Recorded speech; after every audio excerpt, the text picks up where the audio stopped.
This is Why Am I a Mets Fan, a podcast hosted by Samantha Croston and Ashley Wenskoski.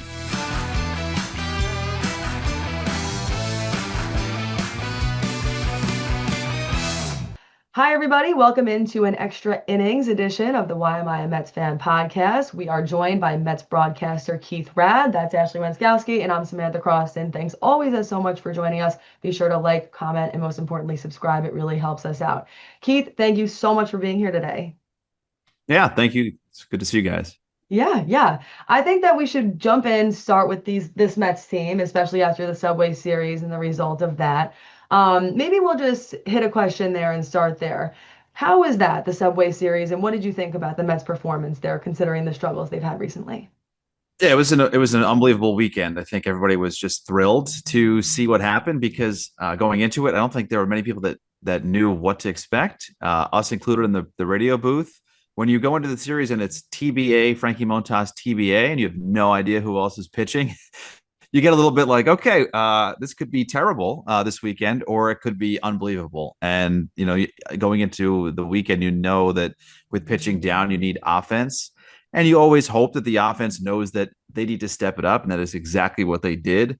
Huge days. The Brandon Nimmo's Grand Slam week was terrific. Pete Alonso went crazy. And, you lose the last game of the series. But I think by then, every Mets fan would agree it was a pretty good weekend.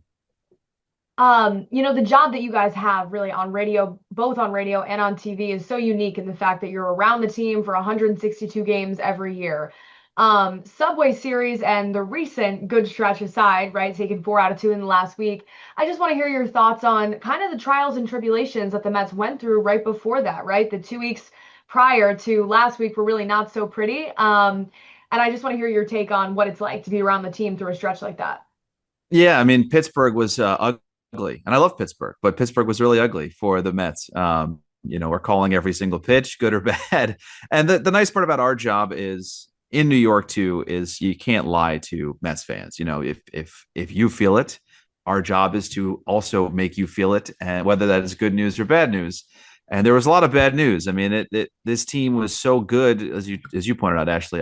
We have to watch them every single day. So, in April and May, you're going, wow, this team is great. There's no holes. Everything's working out so well. And that's why I think June hurt so much in a sense. It's like, man, not that you go into it going, how are they going to lose today? It's just, I can't believe they lost again today, certain moments of it. But then you understood that certain things were exposed as far as pitching staff and injuries and a little regression to the mean.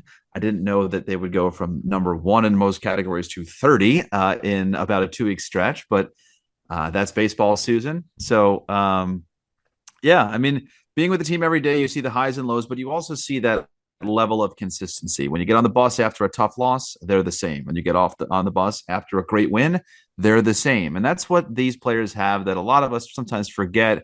Well, we watch for a weekend and then we sit back for 5 days and then we jump back in the following weekend. It's like in that time, the Mets are playing every single night. So they have to have that level of consistency, whether the fans ride the emotional roller coaster or not. Oh, and the fans do ride the emotional roller coaster. I think we ride that too. But honestly, going off of that, you mentioned the highs so high, the lows so remarkably low, that I think a question that fans are even trying to decide for themselves right now is this team, in your eyes, a really good team, a really bad one, or somewhere in the middle? No, I definitely think they're a really good team. That is for sure. Even when they were struggling, when you feel like, wow, they're really struggling, it's because the expectations are really high. Wow, Francisco Lindor is struggling because he's an MVP candidate. He's not supposed to be struggling the way he's struggling. It's not as if you're showing up. We were surprised that they were winning games early. We're surprised the pitching staff was so great with some names that we didn't expect to be elite that were elite. But again, the nice thing about playing every single day is we watch the Mets and we watch whoever they're playing. So we've seen Philadelphia. We've seen the Mets match up on the same field, sweep the Phillies, look like $1 million, and then lose 2 out of 3 in Philadelphia. Seeing the Dodgers. The Mets can hang with the Dodgers. They can beat the Dodgers in a way that last year they couldn't. Even in the playoffs, you could tell there was a separation. And I said that's important too, is realizing that certainly when you look at your own house as a Met fan, you're going, man, there's some issues. But they can beat a lot of teams in this league. Yankees are a good team in the AL that's down. Haven't seen Detroit yet till September, but just one-on-one, I have a belief, just watching this team, that the Mets could win that game every single night against good teams and bad teams.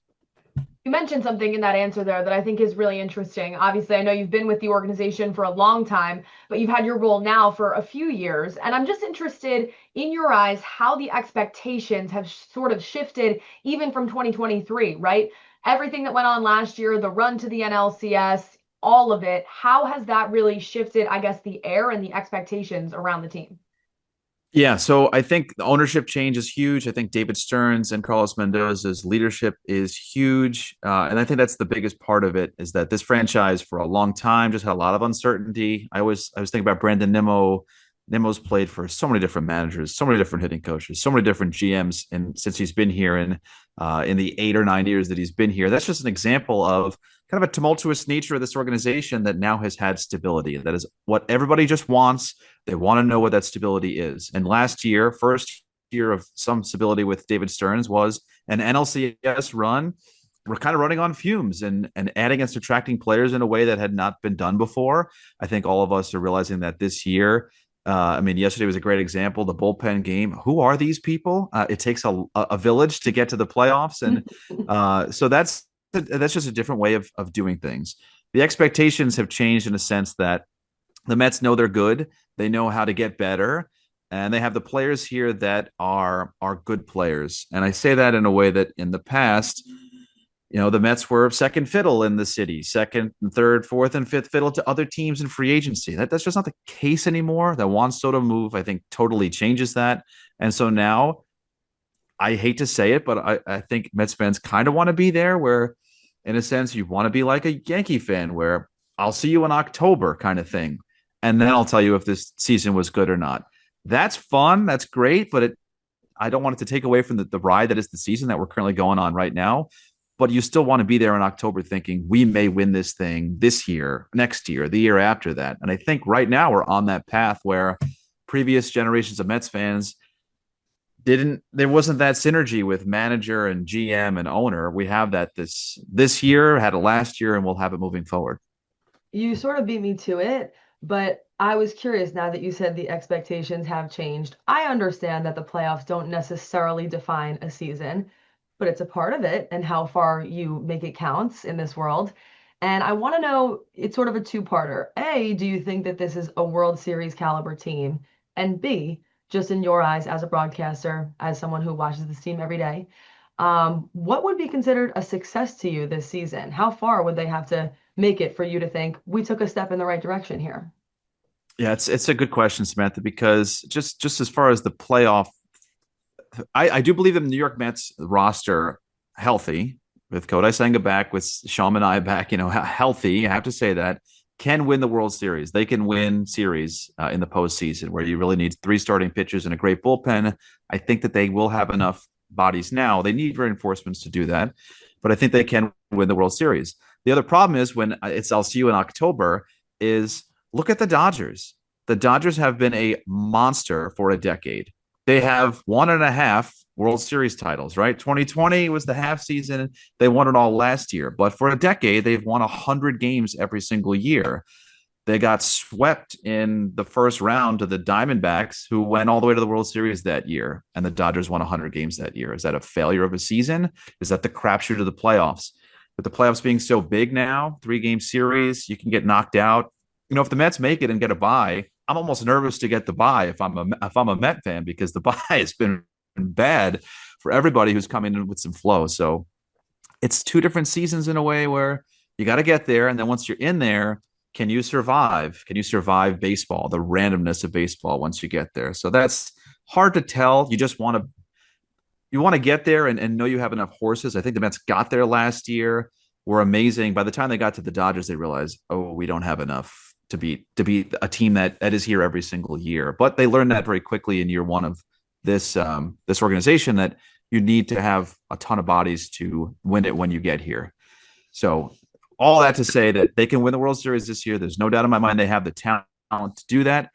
But baseball being baseball, could they play like the team in Pittsburgh for 3 days? I hope not, but that's freaking baseball. You have no idea.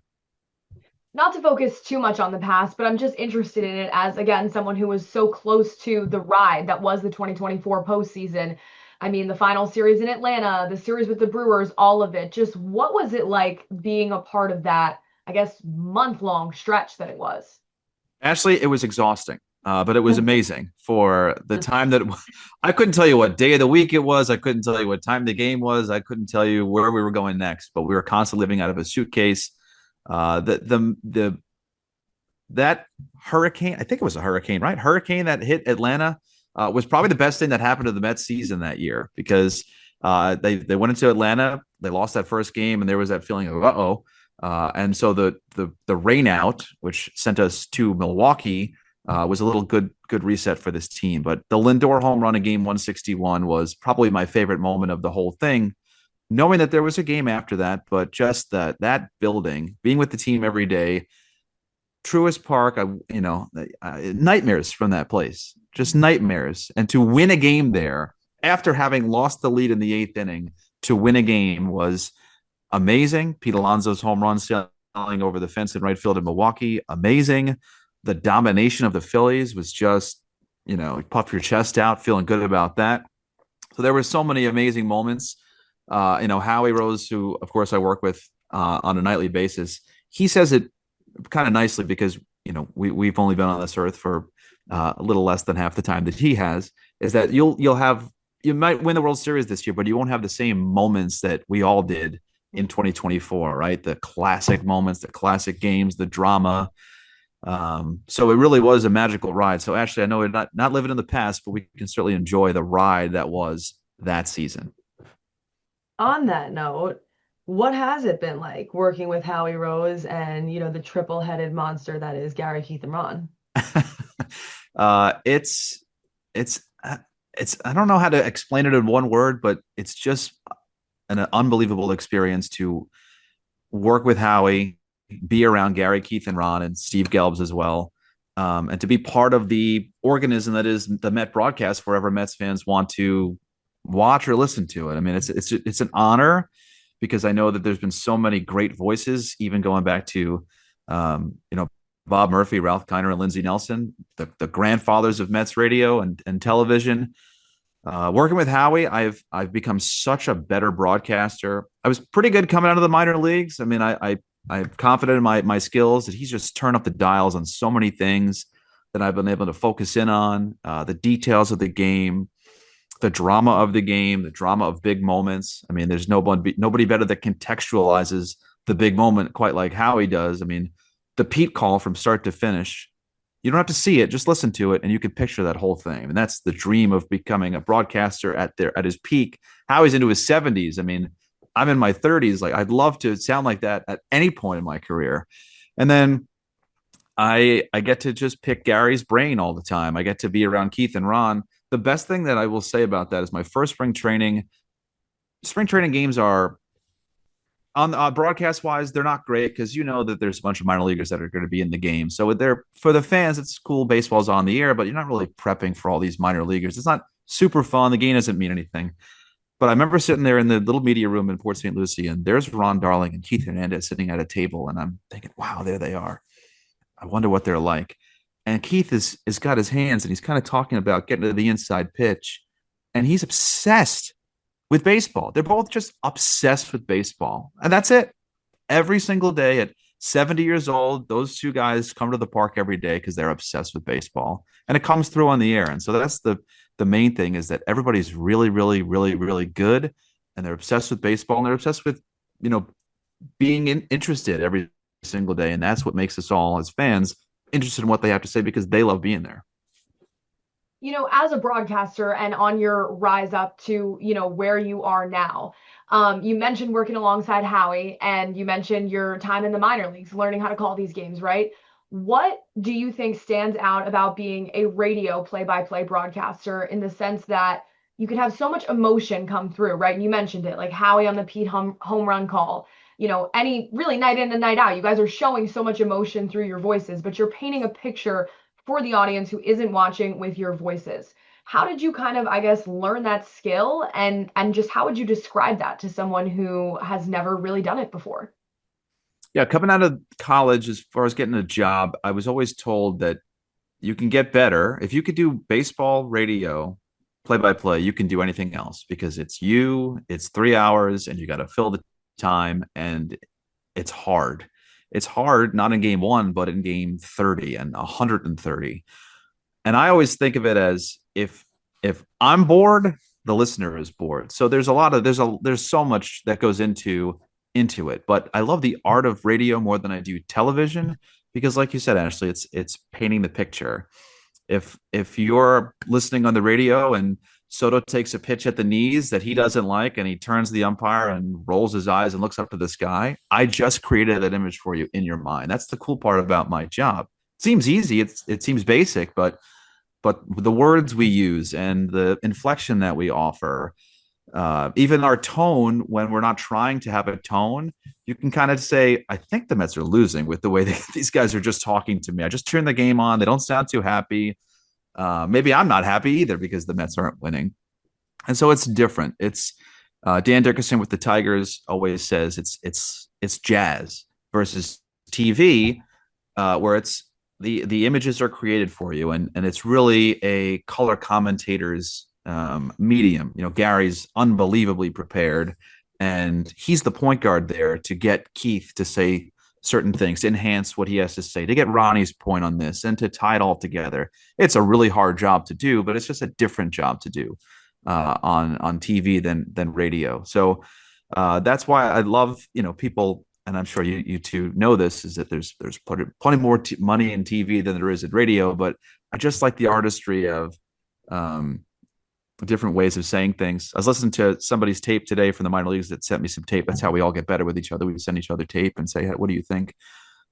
He described a fastball that bites the outside corner. I said, wow, I'm going to steal that because I just love that image of the ball biting the outside corner.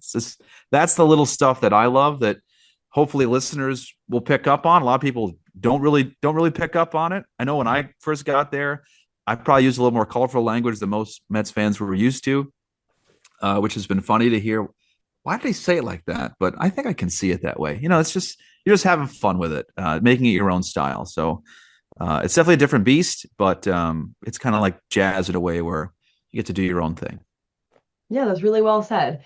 Keith, just for people who may not know, I would love it if you could just give a little bit of background and context about how you got this job, and what that road was like to get here. Because I think I say a lot that I think broadcasting is an industry that's misunderstood at times. And we're both sure that you have taken some steps to get to where you are today. Yes. So I am 32. This will be year 13 doing baseball of any kind. I did about 10 years in the minor leagues. After I graduated from the University of Dayton, got a job with the Dayton Dragons, which was single A for the Cincinnati Reds. And people don't realize that, when you go out and you get these jobs, you fall in love with whatever team you're working for. So I had to fall in love with the Cincinnati Reds. And then that job was over from the season. And then I got a job working up in ESPN Ithaca, upstate New York, hung out there for a little while, learned that baseball broadcasting is where I wanted to be. So I went back to independent ball, and I then bounced around Long Island Ducks, Frisco Rough Riders, Double A. I went to every level except for Triple A in the minor leagues. A lot of low pay. My girlfriend, who's now my wife, was with me through all those long distance times. I remember working in Frisco. Double A, I made $725 a month, which was then taxed down to like $709 a month.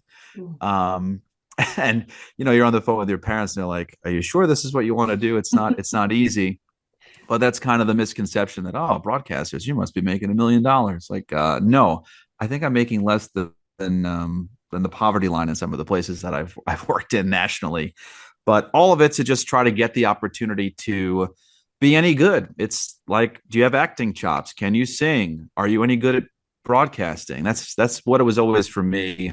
And so you're just trying to hone your craft every day, every year, get better and better. And then when I was in Double A, I was in the same market working for the Texas Rangers affiliate, same market that the Rangers were in.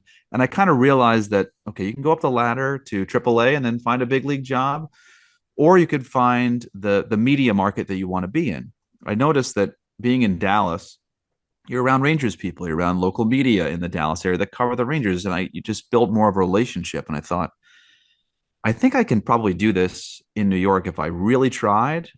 But the only team that's in New York is the Brooklyn Cyclones, and they're like a short season teenager, kids out of high school level that's kind of looked down upon in a sense that I can't believe a broadcaster would go to short season from AA. So to make a long story short, I went there. I was there for 5 years. Halfway through, it was elevated from short season to full season, so 140 games. But it was A-ball, and so I was in New York. I was working for the New York Mets, making paychecks from the Wilpons first, and then Steve Cohen every 2 weeks, which was really cool to be part of the family. Met a lot of coaches and players. Came up with Beatty, Vientos, and Mauricio, all those guys.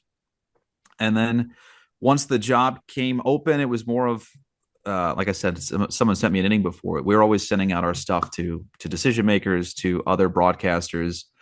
2 positions open up in the Mets radio booth, and I'd made enough hay to just get in front of people to listen to my tape and won them over, I guess. So that's how I got the job. But it was 10 years of grinding and reffing hockey games just at 6 a.m. just to make like an extra $50 so I could pay for the car to take to go do the game to make $100. So it wasn't easy, but stayed with it, and now the absolute dream job here with the Mets. Well, you just took the words out of my mouth. We love to ask people, any guests that we have on, sort of what it's like to get your dream job, to have that moment where it all comes full circle. You touched on the journey, but the actual moment that you got the call for the job that you have now, what would you describe that as? Yeah, it was euphoria, and it was kind of just like that, the shoulders relaxing of standing outside of Coney Island's Maimonides Park, where I was working in Brooklyn, and Chris Olivero at Odyssey had called me and said, you're going to the show. And I just couldn't believe it. I couldn't believe it. And really it was that.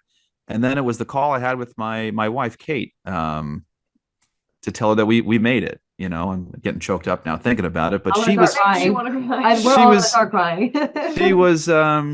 She was crying, and because Kate had been with me since year one, where I was, doing demo tapes in Dayton before, I'd mess up and I'd slam something down. I wasn't even on the air. I was just practicing. She was sitting in the booth telling me, just, keep going. You're doing fine. And then we made it to the major league. So it was pretty amazing because not a lot of people get that chance. And I was lucky enough to at least embrace the fact that if I sucked, please somebody tell me so I can stop doing this. But if I'm good enough, you just want that validation. And I think that call from Chris was validation that, and all the hard work was good. You are pretty good, and we think you could be better. You can grow into this kind of thing. So it was amazing, and I respect the journey that everybody else takes to get up there too, because everybody's really freaking good. But the other thing I learned too, just to finish the point, is that when you're all comparing each other to somebody else, which is what you do in the minor leagues, I learned there's only one Keith Raad. There's only one person that's like me. There's only one Gary Cohen. I'm not trying to be like Gary Cohen. Gary Cohen's Gary Cohen. But that helps you when it gets tough to remember there's nobody else like you out there, whether that's you're funny or this or that, you have different traits. So just to kind of stick with it and embrace whether you're good or not and give it a shot. I feel like I need a minute. Does anyone have a tissue? I didn't realize it was going to get emotional like this, but I appreciate it. No, that was great. That's such a good answer. And I figured we just have a couple more for you, and then we won't take up too much of your time. But I saw that you're a Long Island guy. Have to ask, were you always a Mets fan? Samantha, you had me and then you lost me here. No, I was not a Mets fan growing up. My first games were at Shea Stadium. I know I've lost half the audience, maybe all the audience already. But you grow up whatever your dad is, right? I mean, like my dad was a Yankee. Was a Yankees fan. Like your dad was a Yankees fan. So like, what are you supposed to do? Like, oh no, I'm a Mets fan. But I will say, after working in the minor leagues and playing Yankee affiliates in Hudson Valley and Staten Island for years, and working with the Mets and representing the Mets and wanted to win some of those games against Anthony Volpe and Austin Wells in the minor leagues, and meeting some more Yankee people, realizing I really understand why I'm on this side of the rivalry now and why I don't like the evil empire. I have that kind of real world experience, even though I didn't grow up hating the Mets. I just grew up a Yankee fan. I loved baseball in New York. But I have been with the Mets since 2018. I consider the Mets my family with all the coaches that I know that, again, I came up through the ranks of the minors. Coaches and players do too. And to me, that's a deeper bond than just colors and a brand when I'm 7 years old. So I love working with the Mets. I love watching the Mets, and I root for the Mets. I mean, I feel like the only natural next question to that is it still sort of funny for you then, like the Subway Series when the Mets are facing the Yankees? It is not at all. I want to kick their ass, even though I'm not playing. I want to see them lose. I enjoy that. I enjoy the fact that Juan Soto chose the Mets over the Yankees. Like, that's badass. And I love that. So I always tell people that say, "Oh, you're still a Yankee fan, I'm sure." I'm like, I couldn't care less about how when we're doing a game tomorrow, we'll be in Baltimore. I'm not like checking the Yankees score. Like, oh, I wish I was there. I am so happy to be with the Mets, and I love beating the Yankees. I do. I think we'll wrap it up with this question. And perhaps you said, oh, we lost half the audience, so I think this is a good chance at redemption. Now that you have worked with the Mets for so long, why are you a Mets fan? Ooh, that's a good one. I don't think I've been asked that before because everybody gets hung up on well, you weren't when you were growing up. I just think the Met fan is so real and so authentic, and the journey of being a Met fan from the beginning of the organization to where it is now with the stability of who's in charge. Like, I just like the journey that the organization is on, where it was a little unconventional at the beginning. I mean, they were the worst team in baseball in 1960, like awful, terrible. So worse to where they are now. I just respect the story of the Mets and the Met fan. I mean, I grew up on Long Island. The Mets fans were everywhere. To me, it's closer to home than the Bronx was. It's just a great melting pot of people. Queens is a great borough to bring everybody together that is from all parts of the city. So I don't know. I mean, what does it mean to be a Mets fan? I mean, Steve and Alex are great. And that's the part of that for me, like the family atmosphere, especially being in there and knowing who you're cheering for. Really, at the end of the day, is you're cheering for these people who want to make this experience so much better for Mets fans that come. They want the food to be better. They want the stadium to be better. They want the team to be better. And then in Milwaukee, who's out on the field partying with the team, it's the whole Cohen family. You just it feels like more of a family than any place else. So I love it. And all the players, I've known Brett Beatty since he's had baby fat in the minor leagues. I've known Francisco Alvarez before anybody else knew Francisco. So those bonds are deep. They run deep. So I love being with the Mets. Well, thank you so much for your time. That was really, really great. And we really appreciate you taking some time out of your day to do this with us and talk about your journey. Absolutely, Samantha and Ashley. And if you think of a better answer for me to give, please let me know, because I've been trying to explain it for 3 years now. So I think honestly, but I do my best. Yeah, you're doing a good job by being honest, right? The life of a Mets fan is sort of just unexplainable to begin with, right? Yes, it is. It is unexplainable. So, yeah. All right. Well, thanks again for your time, Keith Raad, everyone. Appreciate it.